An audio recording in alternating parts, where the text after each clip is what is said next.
ప్రభునామనందరికీ వందనాలండి. దేవుడు మనకిచ్చిన ఈ చక్కని భాగ్యం బట్టి ఆయనకు స్తోత్రములు. ఇవాళ విశ్వాసము అనే విషయాన్ని గురించి మనం ధ్యానిద్దామండి. విశ్వాసం అంటే ఏంటి అనేటటువంటిది హెబ్రీ పత్రిక 11వ అధ్యాయము 1వ వచనంలో ఉంది. ఒకసారి చదవాలి. విశ్వాసం అన్నది నిరీక్షింపబడి వాటి యొక్క నిజస్వరూపము అదృశ్యమైనవి ఉన్నవానికి రుజువై ఉన్నది. విశ్వాసం అనేది ఏంటంట, మనం దేనికోసం నిరీక్షిస్తున్నామో దాని నిజస్వరూపం ఉన్నవానికి రుజువై ఉన్నది. కనబడనివి నిజంగా ఉన్నాయి కానీ కనబడట్లేదు అనేటటువంటి గొప్ప సంగతిని మనకి వాక్యం తెలుపుతుంది. 2వ కొరింథీ 4వ అధ్యాయము 16 నుంచి 18 వరకు ఒకసారి చదవండి. కావున మేము అధైర్యపడము, మా బాహ్య పురుషుడు కృషించినను అంతర్య పురుషుడు దినదినము నూతనపరుచున్నాడు.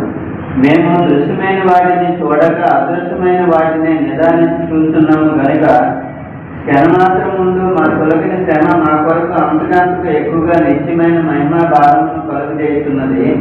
యాదనగా దృశ్యమైనవి అనిత్యములు, అదృశ్యమైనవి నిత్యములు. దృశ్యమైనవి అనిత్యములు, అదృశ్యమైనవి నిత్యములు. ఎందుకంటే విశ్వాసం అంటే ఎలాంటి విశ్వాసం అంటే మనకి అర్థం చేసుకోవాలంటే, మన విశ్వాసము పరలోక భాగ్యమును గురించి మనం విశ్వసిస్తున్నాం. అదే రక్షణ, అదే మనకి నిత్య జీవము, అక్కడ ఉండేటటువంటి భాగ్యం, నిత్యము దేవునితో ఉండేటటువంటి భాగ్యం. ఇదంతా అయిపోయిన తర్వాత, న్యాయ తీర్పు అయిపోయిన తర్వాత నిత్యము దేవునితో ఉండేటటువంటి అద్భుతమైన అవకాశం. దాన్ని ఎలాగ మనం నమ్ముతున్నామంటే, మంచి విశ్వాసం కనబడదు, అది కనబడట్లేదు, ఎవరికీ కనబడదు. ఆ పరలోకాన్ని మరి చూసినటువంటి వారు ఇద్దరే ఉన్నారు. పౌలు గారు ఒకరు, యోహాన్ గారు ఒకరు. పౌలు గారికి అన్నారు, నువ్వేం చూస్తుంది రాయొద్దు అన్నాడు తండ్రి. మరి యోహాన్తో అన్నాడు, నువ్వు చూసిందంతా రాయన్నాడు. కనుక వారిద్దరే తప్ప ఇంకెవరో చూడలేదు. అలాంటి గొప్ప నిరీక్షణ, ఆ నిరీక్షణతో మనం ఉన్నాము. అదే మన విశ్వాసం. కనబడునవి కనబడని వాటితో నిరూపించబడినది.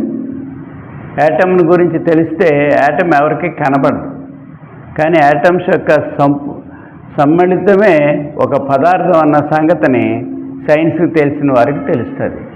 కాబట్టి ఒక పదార్థాన్ని విడదీసేస్తే అది యాటమ్స్గా మారిపోద్ది, కనబడదు ఇంకా అది.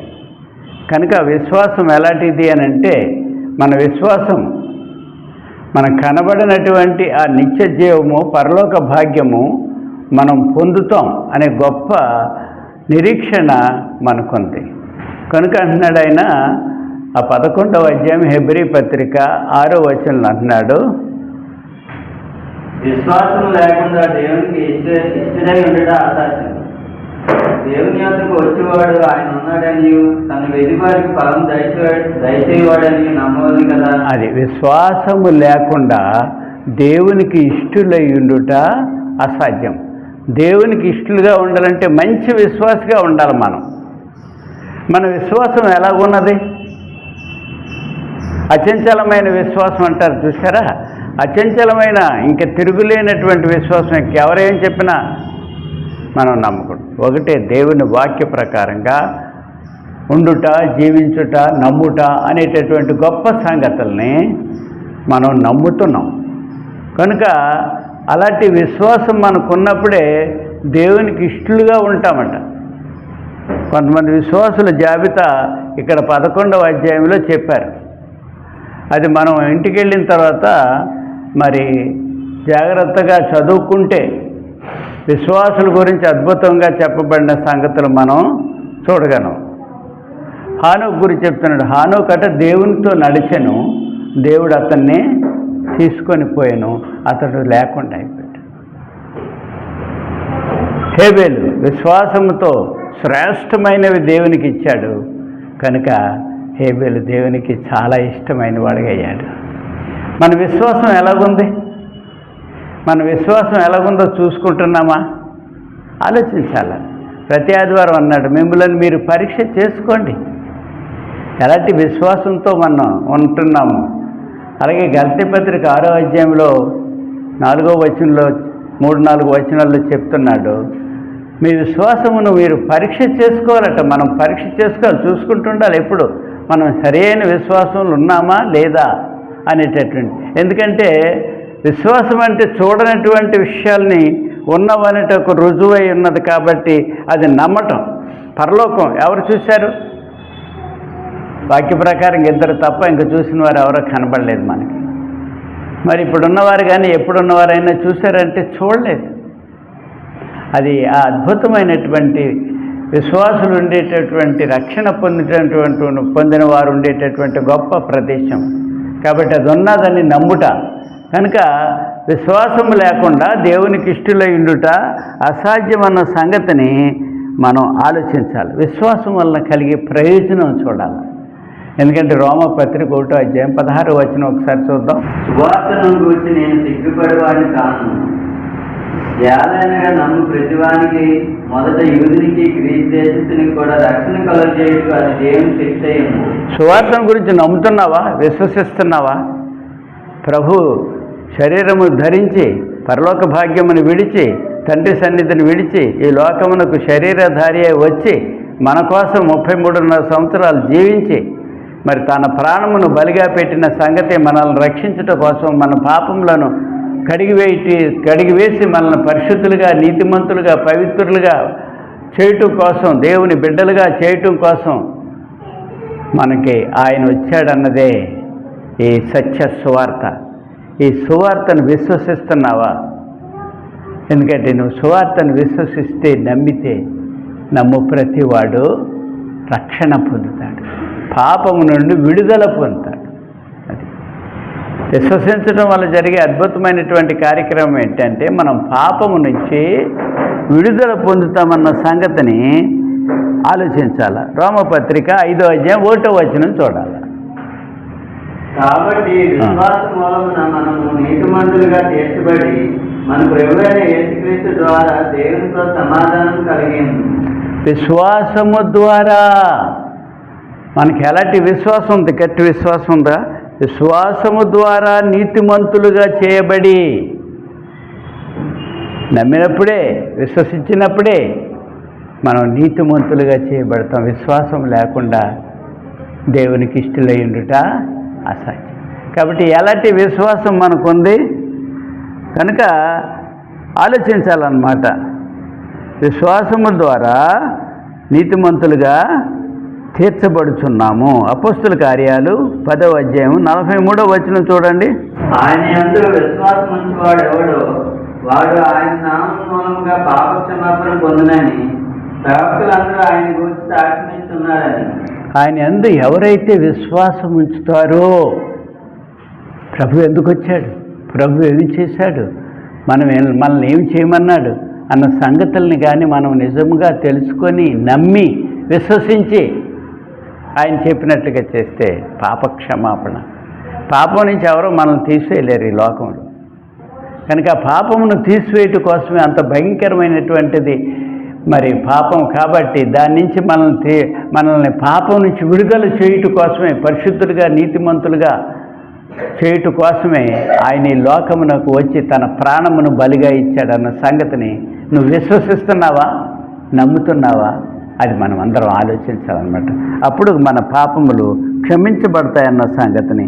అదే మార్కు సువార్త 16వ అధ్యాయము 15-16 చదవండి. మరియు మీరు సర్వలోకమునికి వెళ్ళి సర్వ సృష్టికి సువార్తను ప్రకటించి నమ్మి బాప్తిసం పొందిన వాడు రక్షింపబడు, నమ్మని వానికి శిక్ష విధింపబడు.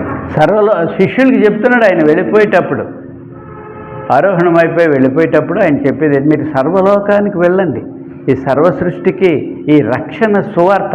అసలు నేను ఎందుకు వచ్చాను, నేనేం చేశాను, మిమ్మల్ని ఏం చేయమన్నాను, ఆ సంగతి అంతా వారికి చెప్పండి.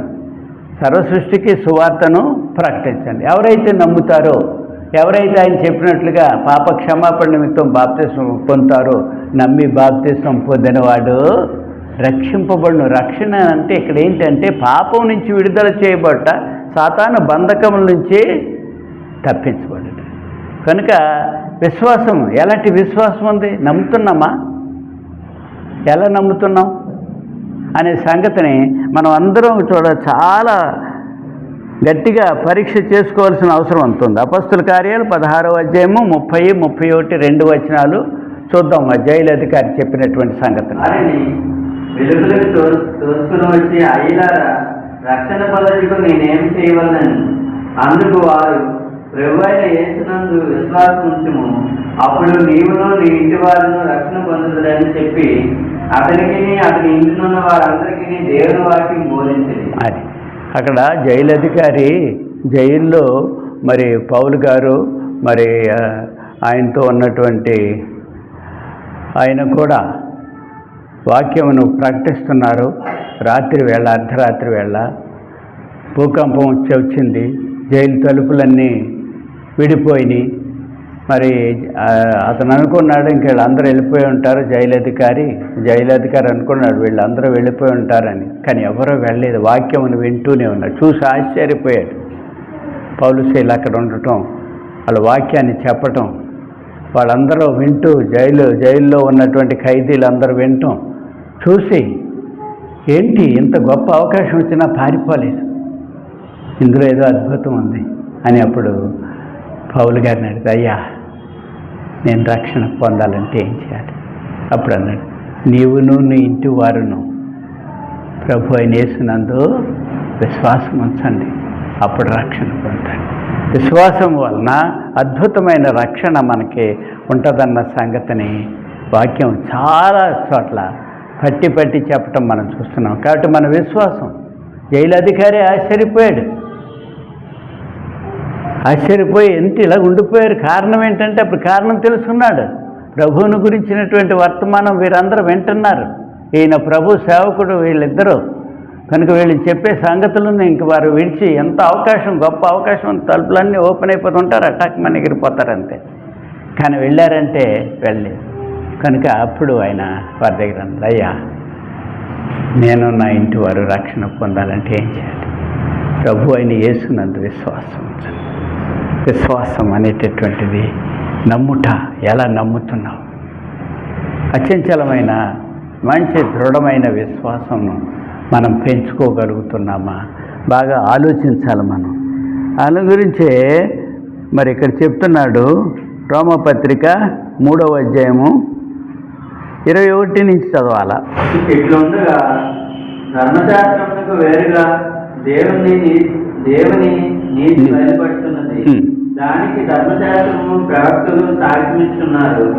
అది యేసుక్రీస్తునందు మూలమైనదై నమ్మువారందరికీ కలుగు దేవుని నీతి అయ్యున్నది. అది నమ్మువారందరూ యేసుక్రీస్తుని నమ్మితే నమ్మువారందరికీ కూడా దేవుని నీతి, దేవుడు నీతిమంతుడు. మనం కూడా దేవుని వలె చేయబడే గొప్ప కార్యక్రమంలోకి మనం ఉంటామన్న సంగతిని నమ్మావా? నీ నమ్మకం, నీ విశ్వాసం ఎలాంటి విశ్వాసం మనకుంది? మన విశ్వాసాన్ని ఎలాగ కొనసాగించుకుంటున్నాం అనేటటువంటి విషయాన్ని, విశ్వాసం ద్వారా జరిగేటటువంటి అద్భుతమైన విషయాలు మనం ఈవేళ ధ్యానిస్తున్నామన్న సంగతిని మనం మర్చిపోకూడదు. గలతీ పత్రిక 3వ అధ్యాయము 11వ వచనం ఒకసారి చూడండి. ధర్మశాస్త్రము చేత ఎవడనో దేవుని ఎదుట నీతిమంతుడని తీర్చబడని సంగతి స్పష్టమైంది. ఏలైనగా నీతిమంతుడు విశ్వాస మూలంగా నీతిమంతుడు విశ్వాస మూలముగా జీవిస్తాడు. ఎందుకంటే పాత నిబంధన విషయంలో అది ఎందుకంటే ఎవరో ఏం చేయలేదు, దాన్ని పూర్తిగా ఎవరో నెరవేర్చలేదు. కానీ పాత నిబంధనకు ఒకే ఒక్క పని ఉంది. అదేంటి? గలతీ పత్రికలో చెప్తున్నాడు, క్రీస్తు యొద్దకు నడిపించుటకు బాలశిక్షకుడు, గైడ్, అంతే తీసుకెళ్తాడు. అసలైన బోధకుడు ఎవరు? అసలైన రక్షకుడు ఎవరు? క్రీస్తు. కనుక మరి క్రీస్తు దగ్గరకు వెళ్ళి విశ్వాసం ఉంచితేనే మనం నిత్య జీవము కలిగి జీవిస్తామన్న సంగతిని మనం మర్చిపోకూడదు. ఎఫెసీ పత్రిక 2వ అధ్యాయము 8వ వచనం కూడా చదవండి. మీరు విశ్వాసము ద్వారా కృపచేతనే రక్షింపబడి ఉన్నారు. ఇది మీ వల్ల కలిగినది కాదు, దేవుని వరమే. దేవుని వరం ఏంటంటే విశ్వాసం ద్వారా దేవుని కృప ద్వారానే రక్షించబడుతున్నాము. ఎవడు రక్షించగలరు మనల్ని? ఎవరో రక్షించలేదు. మనం రక్షించడానికి సృష్టికర్త అయినటువంటి ఆది అందు ఉన్నటువంటి వాక్యమై ఉన్నటువంటి ప్రభువారే శరీరమును ధరించి ఈ లోకమునకు వచ్చి మనం రక్షించారన్న సంగతిని మనం తెలుసుకోవాలి. అదే దేవుని కృప, దేవుని దీవెన, దేవుని ఆశీర్వాదం అన్న సంగతిని మనం ఎన్నడూనూ మర్చిపోకూడదు. అలాగే గల్తీ పత్రిక 3వ అధ్యాయం 26వ వచనం ఒకసారి చూడండి. యేసుక్రీస్తునందు మీరందరూ విశ్వాసము వలన దేవుని కుమారులై ఉన్నారు. విశ్వాసం ద్వారా దేవునికి బిడ్డలై ఉన్నారు. ఆయన అందరూ అంగీకరించరు, వారందరూ దేవుని కుమారులయ్యే అధికారము పొంది ఉన్నారని మరి యోహాను సువార్త 1వ అధ్యాయం 12వ వచనం. ఆయన నమ్మాలా, ఆయన అంగీకరించాలా, ఆయన ఎందుకు వచ్చాడో తెలుసుకోవాలా. మనకి మంచి విశ్వాసం అందులో ఏర్పడినప్పుడు మన పాపములను కడిగివేసి దేవుని కుమారుడైన క్రీస్తు ఎలాంటి వాడో మనల్ని కూడా అలాగే చేసేటటువంటి అద్భుతమైన ఏర్పాటు, దేవుని కుమారులుగా మనం చేయబడతామన్న సంగతిని మనం తెలుసుకోవాలా. అది ఎలా జరుగుతుందంటే విశ్వాసం. ఎలాంటి నమ్మకం ఉంది నీకు? దేవుణ్ణి ఎలా నమ్ముతున్నావు? ఎలాంటి విశ్వాసం ఉంది? ఇంకా అచంచలమైన విశ్వాసం అంటారు, ఇంకా చెక్కు చెదరని విశ్వాసం. అలాంటి విశ్వాసాన్ని మనం పెంచుకుంటున్నామా? విశ్వాసం ఎలాగొస్తుందట? రోమపత్రిక 10వ అధ్యాయము 17వ వచనం ఒకసారి చూడండి. మనందరికి తెలిసిన వాక్యం. కాగా వినుట వలన విశ్వాసం కలుగును, వినుట క్రీస్తుని గురించి మాట వలన కలుగును. అది వాక్యమును వినుట ద్వారా, ప్రభువుని తెలుసుకుంట ద్వారా, వినుట వలన విశ్వాసము కలుగును. చాలాసార్లు నేను ఇది చెప్తాను, ఎందుకంటే ఈ మైకుల్లో చెప్తారు, మా దగ్గర ఇంత చౌకగా నమ్ముతాం, ఓహో చౌక ఉందన్నమాట పెడతాం. అది వినకపోతే అలాగే టీవీల్లోనూ వాటిల్లో చెప్తూ ఉంటారు, చాలా అడ్వర్టైజ్మెంట్స్ చేస్తూ ఉంటారు. ఆ అడ్వర్టైజ్మెంట్స్ మనం వాడుకునే వస్తువునే మరలా అడ్వర్టైజ్ చేస్తూ ఉంటాడు. ఎందుకంటే పదే పదే వినటం ద్వారా దాన్నే కొంటారు అనేటటువంటి. కాబట్టి ప్రభువుని గురించి వినుట ద్వారా, వినుట వలన విశ్వాసము కలుగును. నువ్వు వాక్యాన్ని వింటున్నావా? వాక్యాన్ని చదువుతున్నావా? ఈవేళ మనకు వచ్చేటటువంటి అద్భుతమైన టెక్నాలజీ ఏంటంటే, నువ్వేం పని చేసుకుంటున్నా సరే చెవిలో అది పెట్టుకునే వాక్యం పెట్టుకుంటే చక్కగా వింటూ ఉండొచ్చు, నీ పని నువ్వు చేసుకోవచ్చు. నేను ఎప్పుడు చెప్పడానికి ఇష్టపడతాను, కారణం ఏంటంటే మనం దేవుని వాక్యాన్ని వింటున్నామా? వింటే జరిగే గొప్ప అద్భుతమైన సంగతి ఏంటంటే, వినుట వలన విశ్వాసం కలుగు. విశ్వాసం లేకపోతే ముందే చెప్పుకున్నాం 6వ వచనంలో 11వ అధ్యాయం, విశ్వాసం లేకుండా దేవునికి ఇష్టలయ్యుండుట అసాధ్యము. కాబట్టి మన విశ్వాసం ఎంతవరకు ఉంది, ఎలాగుంది? మనం విశ్వాసాన్ని పెంచుకోవాలంటే ఏం చేయాలి అంటే వాక్యంతోనే ఉండాలి. ఈ సంగతిని మనం మర్చిపోకూడదు. ఎఫెసీ పత్రిక 3వ అధ్యాయం 16, 17 2 వచనాల్లో ఒకసారి చదవండి. ఈ హేతు చేత పరలోకమందును భూమి మీదను ఉన్న ప్రతి కుటుంబము ఏ తండ్రిని బట్టి కుటుంబాన్ని పిలువబడుతున్నదో ఆ తండ్రి చేత నేను మోకాళ్ళని మీరు అంతరంగం వచ్చిన శక్తి కలిగి ఆయన ఆత్మ వలన బలపడుతున్నట్లుగాను క్రీస్తు మీ హృదయములో విశ్వాసం ద్వారా నివసించినట్లుగాను తన మహిమైశ్వర్యం చెప్పిన మీకు దయచేయవలననియు మీరు దేవుని సంపన్నత ఎందుకు పూర్ణులగినట్టుగా ప్రేమయంతో వేరుపడి స్థిరపడి సమస్త పరిస్థితులతో కూడా దాని వెడల్పు పొడుగు లోతు ఎత్తు ఎంతో గ్రహించుకున్నట్టును జ్ఞానముకు మించిన క్రీస్తు ప్రేమను తెలుసుకున్నట్టును తగిన శక్తి వారు కావాలని ప్రార్థిస్తున్నాం. విశ్వాసము ద్వారా క్రీస్తు మీ హృదయములలో నివసించినట్లు. ప్రభువారు మనలోకి వచ్చి ఉండాలంటే కావాల్సింది ఏంటంటే చక్కని విశ్వాసం. విశ్వాసం లేకపోతే ఆయన మనలో ప్రవేశించారు. ప్రభువారు ఉంటే అద్భుతమే. ఆయన ఉంటే ఏమన్నా లోటు ఉంటుందా? ఉంటే ఏమన్నా భయం ఉంటుందా? మనం చూస్తున్నాం సువార్తల్లో, ఆయన పడుకుని ఉన్నారు, నిద్రపోతున్నారు, తుఫాన్ వచ్చింది, శిష్యులు కంగారు అయిపోయారు, లేపారు ఆయన. ఆగన్నారు. ఆయన ఉంటే లోటు ఉంటుందంటే ఏ లోటు ఉండదు. వేలాది మందికి ఆహారం పెట్టాడు ఆయన. ఆయన దగ్గరే లేకపోతే అంతమందికి ఆహారం ఎక్కడ తేగలరు. కనుక ప్రభువారు ఉంటే ఆ కానా విందులో ప్రభువారు ఉన్నందువలన తల్లికి తెలుసు ఆయన ఎవరో. కనుక ఆ ద్రాక్షారసం అయిపోయింది. నాన్న ద్రాక్షారసం అయిపోయింది. ఆ నీళ్లు బాన్లన్నీ నింపండి. ఎందుకంటే ద్రాక్షారసం ఇవ్వటం వాళ్ళకి మర్యాద, అలా ఉంటేనే గౌరవం ఉంటుంది ఆ విందులో. మరి ఊర్లో వచ్చేస్తారు, మరి వాళ్ళందరికీ అయిపోతే ఆ నీళ్ళు తీసుకెళ్ళి ఇచ్చేట్టుగా చక్కని మధురమైన ద్రాక్షారసం ఇస్తే ఆ విందు యజమాని ఆశ్చర్యపడి అక్కడి నుంచి ఆఖరి వచ్చేటప్పటికి నీళ్లు కలిపేస్తారు. నువ్వు వచ్చేటప్పటికి అసలు అంత శ్రేష్టమైనది ఇచ్చావు, ఎందుకంటే ప్రభువారిని బట్టి. కనుక విశ్వాసం ద్వారా మన హృదయాల్లో ప్రభువారిని మన హృదయాల్లో మనలో ఉండాలంటే మంచి విశ్వాసము మనందరికీ ఉండాలన్న సంగతిని మర్చిపోకూడదు. అపొస్తలుల కార్యాలు 26వ అధ్యాయం 18వ వచనం చూడండి. విశ్వాసం ద్వారా ఏం జరుగుతుందంటే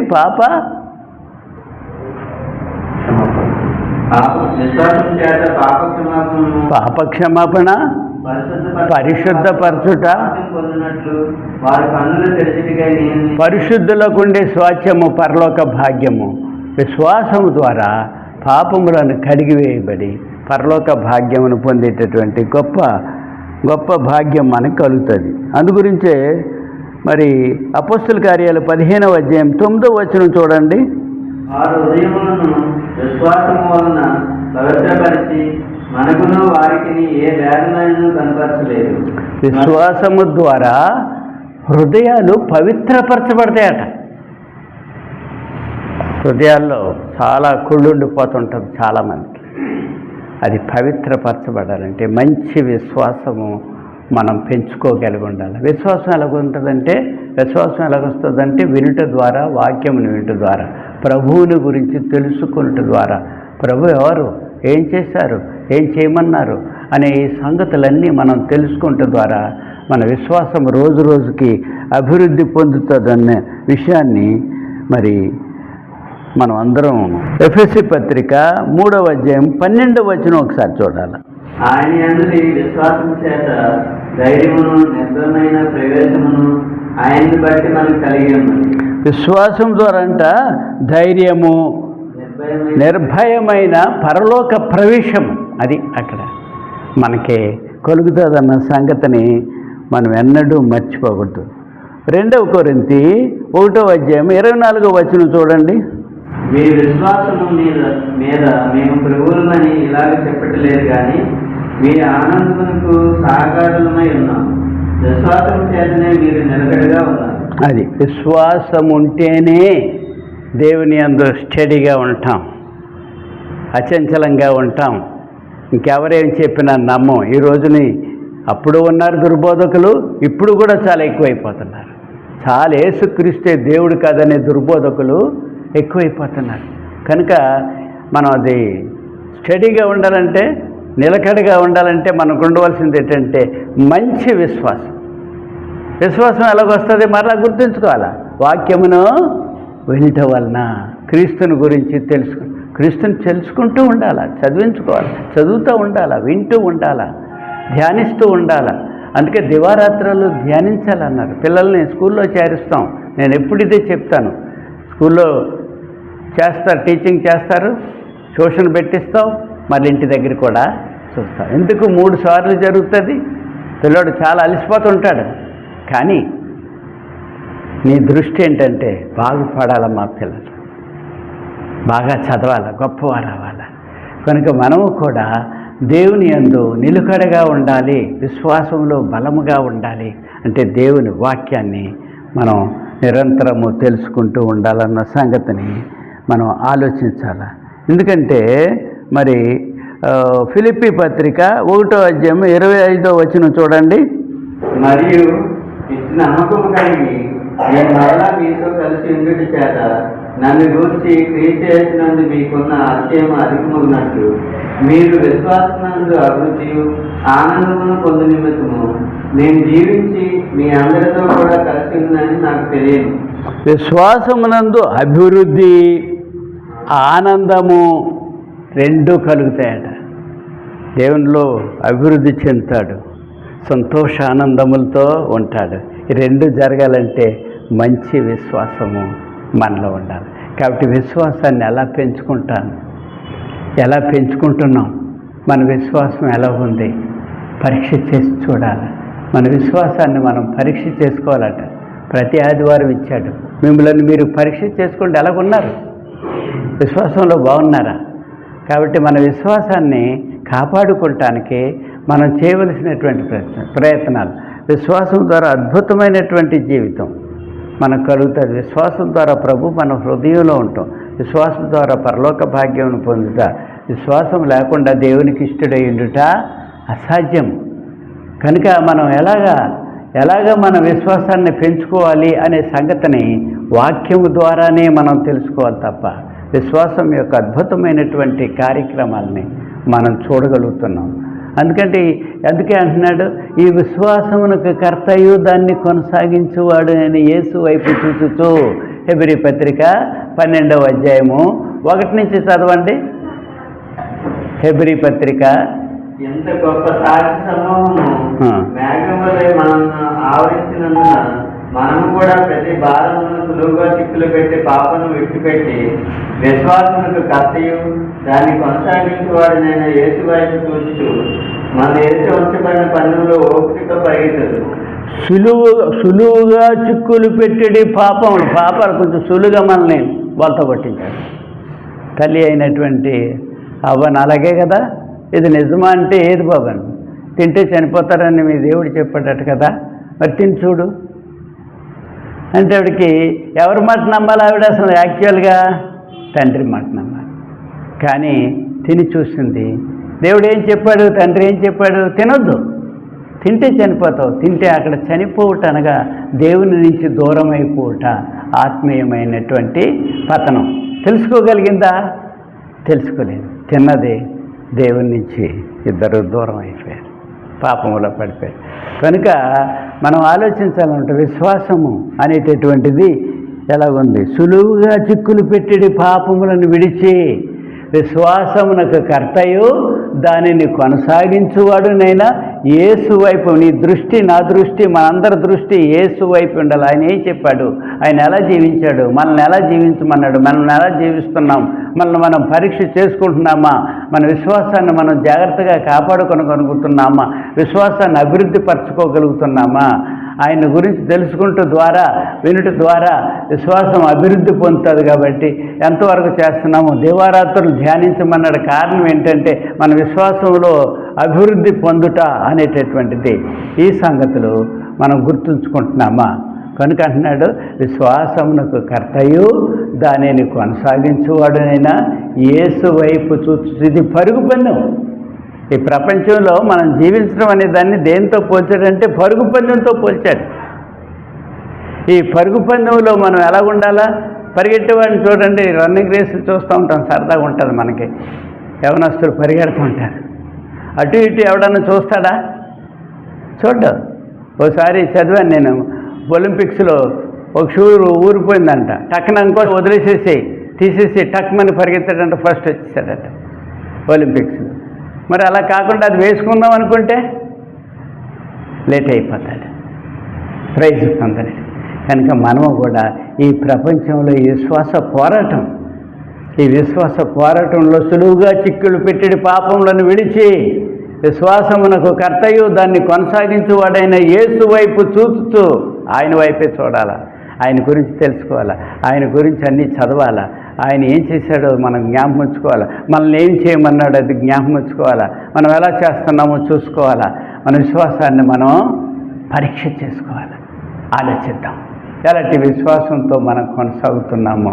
ఎందుకంటే ఆ మొదటి వచనంలో ఇంత గొప్ప సాక్షి సమూహము మన మధ్యన మేఘము వలె ఉండగా.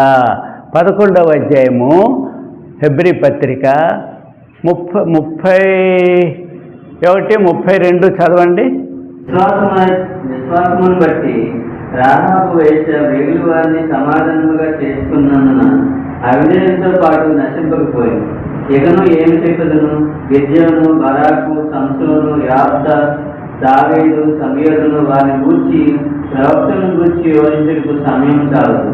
వారి విశ్వాసం ద్వారా రాజ్యమును జయించింది, నిత్య కార్యములను జరిగించింది, వాగ్దానమును పొందింది, సింహముల నోలను మూసిరి, అగ్ని భాగమును చల్లార్చింది, ఖడ్గదాగను తప్పించుకుంది, బలహీనలుగా ఉండి బలపరచబడి యుద్ధంలో పరాక్రమశాలై అన్ని శాంతిని పారదోలు. స్త్రీలు వృద్ధులైన తమ వారిని పునరుద్ధానం కోసం మళ్ళా పొందుతుంది. కొందరైతే మరి శాశ్వతమైన పునరుద్ధానం పొందుకొని విడుదల పొందనాలుగా యాదన పెట్టబడింది. మరి కొందరు తిరస్కారమును, కొరడా దెబ్బలను, మరి బంధకమును, ఖైదును అనుభవించి రాళ్ళతో పట్టబడింది, రంపములతో కోయబడింది, శోధింపబడింది, ఖడ్గంతో చంపబడింది, గొర్రె చర్మమును, మేక చర్మమును వేసుకొని దరిద్రులై ఉండి శ్రమపడి హింస పొందుచు అడవుల్లోను, కొండల మీద, గుహల్లోను, సొరంగములోను తిరగలాడుతూ సంచరించింది. అట్టి వారికి ఈ లోకము యోగ్యమైనది కాదు. వీరందరూ తమ విశ్వాసము ద్వారా సాక్ష్యం పొందిన వారైన మనము లేకుండా సంపూర్ణలాగా కాకుండా దేవుడు మన కొరకు మరి శాశ్వతమైన దాన్ని ముందుగా సిద్ధపరిచిన కనుక మీరు వాగ్దాన ఫలము అనుభవించలేదు. అది ఇక్కడ చెప్తున్నాడు. విశ్వాసుల గురించి చెప్పాలంటే ఆ 32లో అంటున్నాడు, సమయము సరిపోదు అన్నాడు. ఇంగ్లీష్లో అన్నాడు అద్భుతం, టైం ఫెయిల్స్. సమయం సరిపోదట విశ్వాసుల గురించి చెప్పాలంటే. ఎంతమంది విశ్వాసులు ఉన్నారు, ఎలాంటి బాధలు అనుభవించారు, ఎలాంటి శోధనలు జయించారు, ఎలాగ విశ్వాసంలో ముందుకు వెళ్ళారన్న సంగతిని ఆ తర్వాత ఆ 40 వచనాలు, ఆ 40వ వచనం వరకు సోదరులు చదివారు కదా, అందులో అందరి గురించి రాయబడింది, చాలామంది గురించి. కాబట్టి ఎంతమంది విశ్వాసులు ఉన్నారంటే దీని అంతటికీ మొట్టమొదటి మంచి విశ్వాసం ఎవరంటే తండ్రి అయిన అబ్రహాం. తండ్రి అయిన అబ్రహాం అన్నాడు దేవుడు, నేను చూపించబో దేశానికి వెళ్ళాను. అతను చాలా గొప్పవాడు, రాజవంశీకుడు. తనంతటిని విడిచిపెట్టేశాడు, భార్యను తీసుకొని తండ్రిని తీసుకొని బయలుదేరి. ఏమన్నా ప్రశ్నించాడంటే ఏమీ ప్రశ్నించలేదు. 12వ అధ్యాయంలో ఆదికాండంలో మనం చూస్తాం, 11 చదివితే తెలుస్తుంది. ఏమన్నా ప్రశ్నించాడా? ప్రశ్నించ. ఆయన ఏం చెప్తే అదే చేసినట్లుగా మనం చూస్తున్నాం. మనం ఎలా ఉన్నాం? ఆయన చెప్పింది చేస్తున్నామా? ఆలోచించాలి.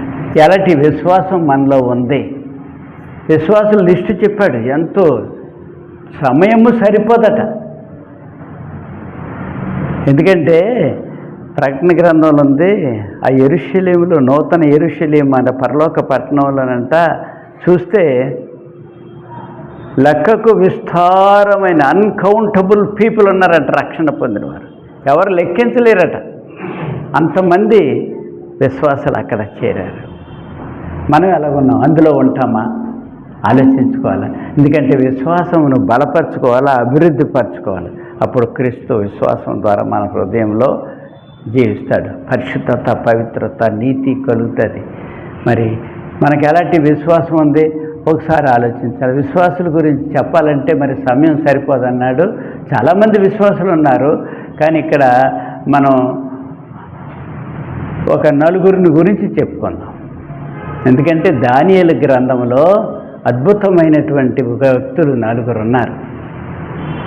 షడ్రకు, మేషకు, అబేద్నెగో. వీరు యూదులు. వీరిని నెబుకద్నెజరు చాలామందిని చెరకు తీసుకుపోయిన వారిలో వీళ్ళు 3 ఉన్నారు. దానియేలు కూడా ఉన్నాడు. ముందు 3 గురించి చెప్పుకున్నాం.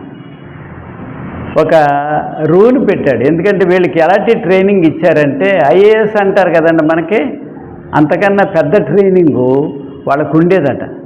మంచి తెలివైన వాళ్ళని తీసుకొని వాళ్ళ రాజ్యాన్ని, ఎందుకంటే 120 రాజ్యాలని జయించినటువంటి రాజు, ఆ 120 రాజ్యాలని పరిపాలించాలంటే అధికారులు ఉండాలా, మరి చాలా తెలివైన వాళ్ళు ఉండాలా. కాబట్టి తెలివైన వాళ్ళని ఏరి వాళ్ళకి ట్రైనింగ్ ఇప్పించాడు. అందులో వీళ్ళు 4 ఉన్నారు. వీళ్ళు 4 ఉంటే వాళ్ళకి అన్ని ఆహారాలు పెడుతుంటే వీళ్ళు మాత్రం చాలా పవిత్రంగా, మేము కాయగూరలే తింటాం, అపవిత్రమైన మాంసాలు అదేం తినం, చక్కగున్నారు. ఒక రూల్ పెట్టాడు అతను. రూల్ పెట్టి, ఏంటి రూల్ అంటే ఒక విగ్రహాన్ని చేయించి విగ్రహానికి మొక్కండి. ప్రతివాడు విగ్రహానికే మొక్కాలి. అంటే ఇప్పుడు ఈ షడ్రకు మేషకు అబేద్నెగోలు మరి దేవుని బిడ్డలు వీళ్ళు మొక్కలేదు. రాజుగారి సేవకులు చూపించారు, ఇదిగో నువ్వు వింటే నువ్వు వీళ్ళంటే చాలా ఇష్టపడుతున్నావు, కానీ వీళ్ళు నువ్వు చెప్పిన ఆజ్ఞను మేరట్లేదు. వాళ్ళకి మాది పార్శీకులకు వాళ్ళకి ఉన్నటువంటి రూల్ ఏంటంట, ఒక రాజుగారు రూల్ చేస్తే దాన్ని ఎవడైనా విధేయత చూపించకపోతే శిరచ్ఛేదం వచ్చేసేయాలి, చంపేయాలి. మరి వీళ్ళ సంగతి ఏంటండి? వాళ్ళ కోసం ఏం చేశాడంటే పెద్ద అగ్నిగుండం తయారు చేశాడంటే అగ్ని, వీళ్ళని అగ్నిలో పారేసేయాలని వాళ్ళు ప్లాన్ చేశారు. ఇంకా ఎక్కువ అగ్ని తయారు చేశారట. ఆ దగ్గరికి తీసుకెళ్ళి వేసిన వాళ్ళే చచ్చిపోయారట. వీళ్ళు మాత్రం అగ్నిలో చక్కగా ఉన్నారు. ఆ వెయ్యకు ముందు అన్నాడు రాజు, నా ఆజ్ఞను మీరు మీరట్లేదు, మేము విగ్రహాలను పూజించు, మా దేవుడే మమ్మల్ని కాపాడతాడు. ఓహో అలాగా. ఒకవేళ మా దేవుడు కాపాడకపోయినా సరే 3వ అధ్యాయంలో మనం చూడగలం, దానియేలు గ్రంథంలో, మా దేవుడు మమ్మల్ని కాపాడకపోయినా సరే మాకేం పర్లేదు, మేము మాత్రం విగ్రహానికి పూజ చేయం. ఎంత అద్భుతమైనటువంటి విశ్వాసం! ప్రాణభయం ఉందా? లేదు. మనకి కూడా ఎలాంటి విశ్వాసం ఉంది? ఈ వారంలో దానియేలు గ్రంథం 12 అధ్యాయాలే కాబట్టి చక్కగా చదవండి ఇంటి దగ్గర. ఆ దానియేలు గ్రంథాన్ని చదివినప్పుడు ఆ నలుగురికి ఉన్నటువంటి అద్భుతమైన విశ్వాసం, ఆ మంటల్లో వేసిన వాళ్ళే చచ్చిపోయారు ఆ వేడికి, కానీ వాళ్ళ ముగ్గురు ప్లస్ ప్రభువారు కూడా వారితో అగ్ని జ్వాల. రాజు చూశాడు, ఆశ్చర్యపోయాడు. బయటికి రండి అయ్యా, బయటకు వచ్చారంట. మరి బయటకు వచ్చేస్తే అగ్ని వాసన కానీ ఏది వారికి తగులలేదట. అప్పుడు చెప్తాడు, వీళ్ళ దేవుడే సరి అయిన దేవుడు, నిజమైన దేవుడు. 3వ అధ్యాయంలో చక్కగా ఉంది. మీరందరూ కూడా ఆయన్నే విశ్వసించాలి.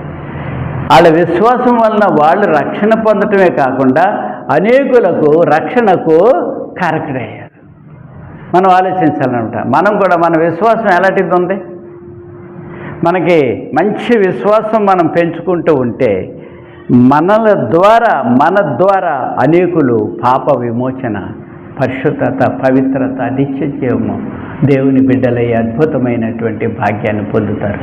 కనుక విశ్వాసం గురించి తెలుసుకొనుట సమయం సరిపోదు అంటున్నాడు ఇక్కడ 32వ వచనంలో మనం చదివాం కదా, సమయం సరిపోదు, టైం ఫెయిల్స్ అన్నాడు ఇంగ్లీష్లో. సమయం సరిపోదు. అద్భుతమైనటువంటి విశ్వాసులు ఉన్నారు, వాళ్ళు చేసినటువంటి అద్భుతమైనటువంటి త్యాగాలు మనం చూస్తున్నాం. ఆ 32 నుంచి 40 వరకు చదివినట్లయితే ఖడ్గదారాలు, ఖడ్గాలతోటి, కత్తులతోటి, సింహాలతోనూ, సింహ బోనులతోనూ, ఇంకా అనేకమైన రాళ్లతోనూ కొట్టబడి హింసించారు. అయినా కానీ వారి విశ్వాసం నుంచి దిగజారిపోలేదు. విశ్వాసమైన మనము విశ్వాసం గురించి చదువుకుంటూ ద్వారా మనకేం కలగాలంటే ఇంకా విపరీతమైన మంచి విశ్వాసం, బలమైన విశ్వాసం. మనము మన ఇంటివారు జైలధికారి చూశాడు అద్భుతం 16వ అధ్యాయంలో అపొస్తల కార్యాల్లో పౌలు శీల అక్కడ చెప్తున్న వాక్యాన్ని, పాడుతున్న పాటలు.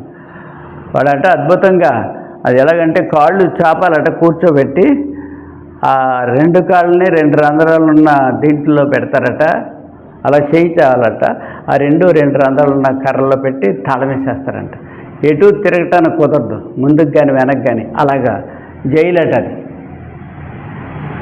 చరిత్ర గ్రంథాల్లో ఉన్నాయి. అలాంటి జైల్లో ఉండి ఇంకా ఏం చేయగలరంటే పాటలు మొదలెట్టారు, వాక్యం చెప్పడం అది అద్భుతం. ఇదప్పుడు భూకంపం వచ్చింది, ద్వారాలన్నీ తెరుచుకుపోయినాయి. అందరూ ఖైదీలు అందరూ కూడా చక్కగా వింటున్నారు. జైలు అధికారి అయితే ఏమనుకున్నాడు, నా పని అయిపోయింది, వీళ్ళందరూ వెళ్ళిపోయి ఉంటారు, నాకు శిక్ష వచ్చేస్తుంది అనుకో. కానీ ఎవరో కదలేదు. ఆలోచించాడు, వీళ్ళ ప్రభువుని గురించి తెలుసుకుంటున్నారు కాబట్టి, వింటున్నారు కాబట్టి. అడిగాడు, అయ్యా నేను నా ఇంటి వారు రక్షణ పొందాలంటే ప్రభు అయిన యేసునందు విశ్వాసం ఉంచు, అప్పుడు నీవును నీ ఇంటి వారును రక్షణ పొందాలి. మనం ఎలాంటి విశ్వాసంతో ఉన్నాం? షడ్రకు, మేషకు, అబేద్నెగోలు వారికి ఉన్నటువంటి విశ్వాసం ఎలాంటిదంటే, ఏం పర్లేదు, మాకేం భయం లేదు, ఆ దేవుడు రక్షిస్తాడు, రక్షించకపోయినా పర్లేదు, అందులో చనిపోయిన, కానీ నీకు మాత్రం మొక్కేటటువంటి అవకాశం మా దగ్గర లేదు. అంత దృఢమైన, అంత సాలిడ్గా విశ్వాసం మనకుందా అంటున్నాడు. 12వ అధ్యాయం ఇందాక చదివాం కదండి.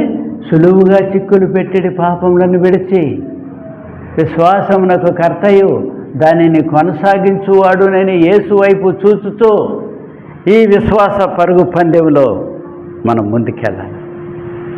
వాక్యముల ద్వారా, వాక్యమును ధ్యానించడం ద్వారా, వాక్యమును ఇతరులకు చెప్పుట ద్వారా, ఈ రక్షణను మనం అనుభవించడం ద్వారా ఎలాగున్నాం. ఇక మరి దానియేలు గురించి చెప్పుకుంటే 6వ అధ్యాయంలో మనం చూస్తున్నాం. బెల్షాజరు అంటే నెబుకద్నెజరు కొడుకు, ఆ బెల్షాజరు క్రింద ఉన్నాడు. అతను అంటే చాలా ఇష్టమట.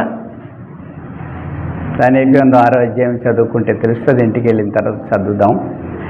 చాలా ఇష్టం, కానీ అతను మాత్రం ఎవరికేం మొక్కకూడదు అంటే అతను మాత్రం తన ప్రార్థన తను ఎప్పుడు చేసుకుంటాడు. తలుపులు ఏం వేసుకోలేదు, రహస్యంగా చేయలేదు. ఎవరన్నా చూసినా నాకేం అభ్యంతరం లేదు, నిరభ్యంతరంగా ఉన్నాడు. చూశారు, అసూయ చెందారు, రాజుకు చెప్పారు. రాజుకు చాలా ఇష్టం, కానీ తప్పదు, వాళ్ళ రూల్ ప్రకారంగా పనిష్మెంట్ ఇవ్వాలా, కనుక సింహపు బోన్లో పారేశారు. సింహాలు తినేస్తాయి అనుకున్నారు. సింహపు నోరు మూయించినట్లుగా మనం చూస్తున్నాం. తెల్లవారు వచ్చాడు, బాధతోనే వచ్చాడు. ఏమైపోయాడు దానియేలు? బాధతో వచ్చినప్పుడు, దానియేలు నీ దేవుడు నిన్ను రక్షించగలిగాడా? సింహపు నోరులు మూయించాడండి, బయటకు తీశాడు. ఎవరైతే కంప్లైంట్ ఇచ్చారో వాళ్ళు వేస్తే వాళ్ళ కాళ్ళు కింద పడకుండా తినేసి. ఎలాంటి విశ్వాసం! మనకి ఎలాంటి విశ్వాసం ఉందో ఆలోచించాలన్నమాట. విశ్వాసం గురించి ఎందుకు తెలుసుకోవాలంటే, పాత నిబంధనలో ఉన్నటువంటి విశ్వాసులు అద్భుతమైనటువంటి జీవితాలను జీవించిన వారు ఉన్నారు. పాపం చేసిన వారు బహు భయంకరంగా శిక్ష పొందారు. వారి శవములు అరణ్యంలో రాలిపోయింది. లక్షలాది మంది సీనాయి అరణ్య ప్రాంతంలో, ఎడారి అరణ్యం అని రాశారు, కానీ ఎడారి 50 డిగ్రీలు ఉష్ణోగ్రత ఉంటుంది. ఆయన దేవుని మహాకృప చొప్పున తెల్లవారిటోడికి మబ్బు వచ్చేస్తుందట, ఎండ రాకుండా. మంచు కురిపించి దాని మీద దేవదూతల ఆహారమైన మన్నాను కురిపించేవాడు.